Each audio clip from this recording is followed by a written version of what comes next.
Comment and Kojo Show.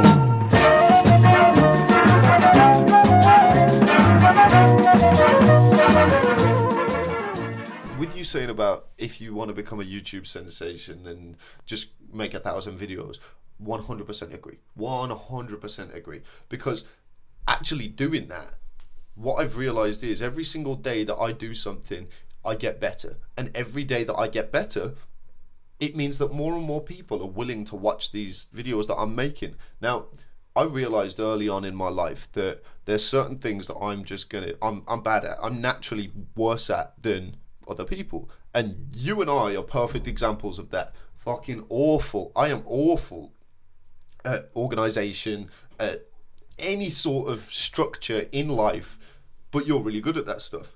But then there's certain things that I'm really, really good at. I'm awful. And he's bad at. But what I realized is, as long as I figure out what it is that I want to do and I work hard enough at it, then I will get somewhere with it. And the struggles that I've experienced with YouTube and stuff like that, everything that I'm trying to make money with, because there's a lot of things that I'm doing in the background. Like, for example, this is going to be something that's going to come out every single week, every single Monday, and I'm also right now daily on YouTube. So I'm making one video every single day on top of all of that and trying to make my training work. Well, it's just finding the time. Yeah. Like, I'm making six videos a week and teaching over 30 online students, and then doing this as well, and then training as well. It's like you've got to just find the time. Don't think, oh, I can't do that, I don't have time. Because you probably do. If you're watching even a second of TV in your life, then you have some time. Yeah. Everyone has. Everyone has time. It just depends on how much you're willing to sacrifice and to get where you want to be. As well, you can normally do everything a lot faster than you think. Yeah, of course. But the things I've struggled with most are just the kind of getting stuck in my own head. Because with YouTube, it tends to be so day-to-day that I get caught up in the day-to-day. But then if I look at the week as a whole, I'm like, you know what, actually it's done really well. Like, I've been growing, everything's been getting better. I'm happy with the content that I'm producing.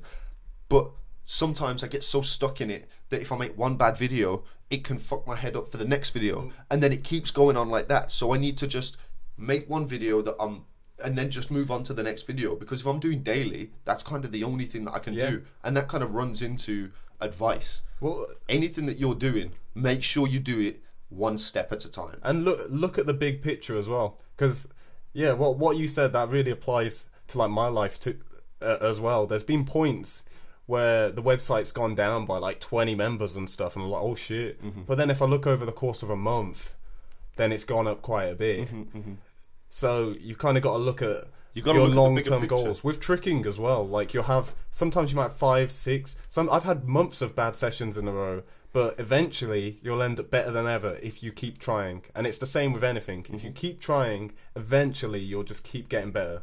In the short term, you might get worse, but long term, you're gonna get better. Yeah. And also, I think taking responsibility for the quality of what you do as well is really important. So if you're making t-shirts and they're not selling, don't think, oh, why will no one buy my t-shirts? Think, I need to make better t-shirts. Yeah.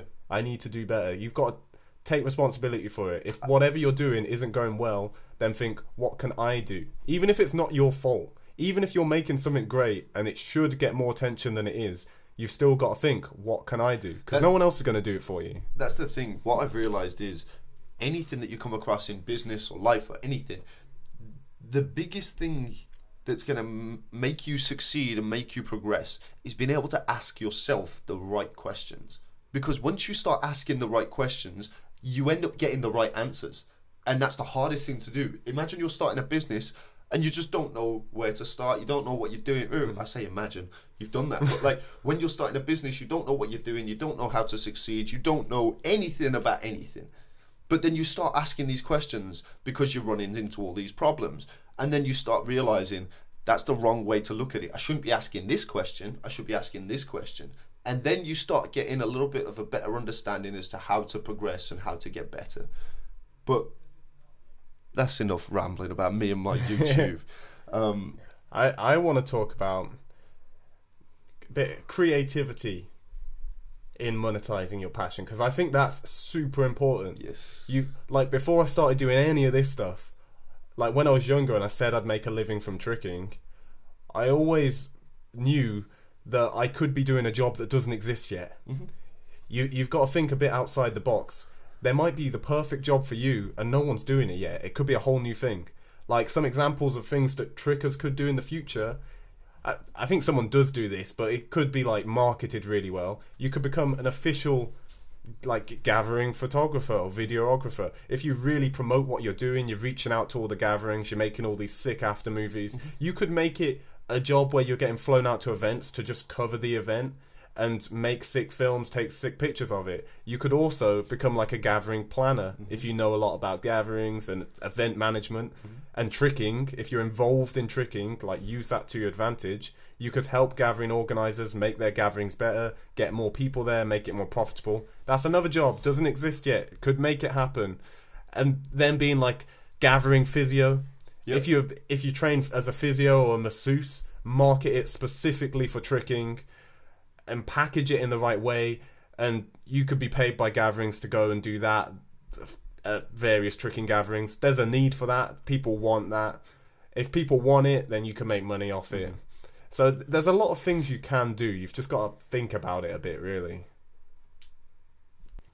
So I have some other ideas about different jobs that can be created for people that could be super, super beneficial, could make people a lot of money, could benefit the overall tricking community, and everyone's a winner then.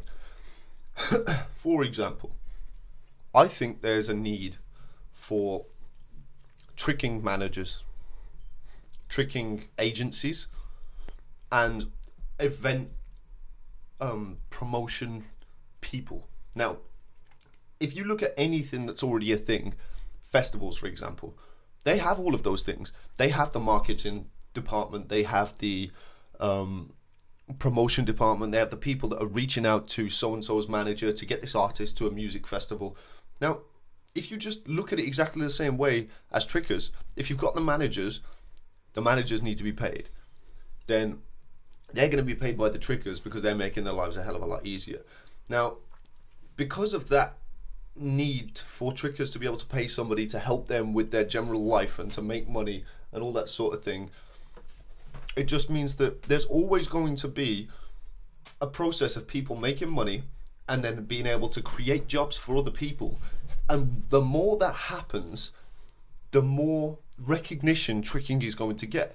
And the more seriously that trickers take themselves as athletes or performers or whatever it is that they want to be, the more serious everybody else will take them.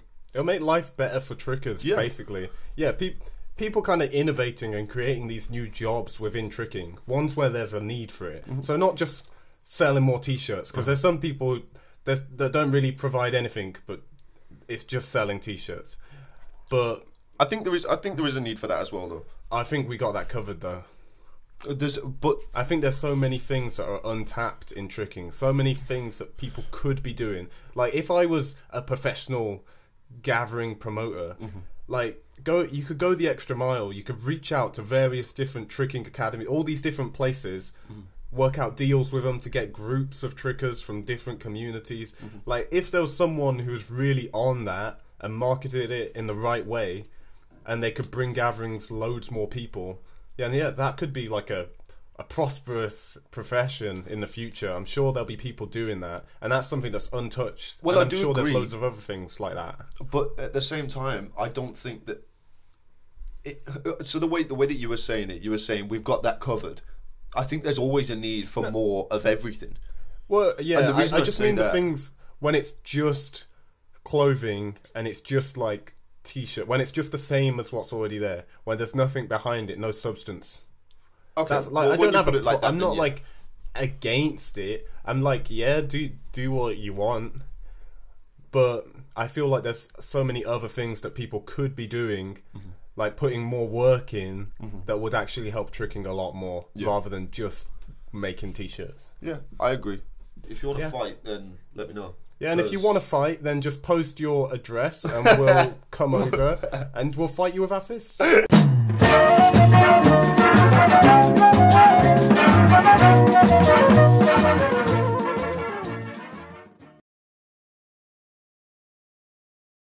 God shuffled the cards, dealt me a hand with impossible odds.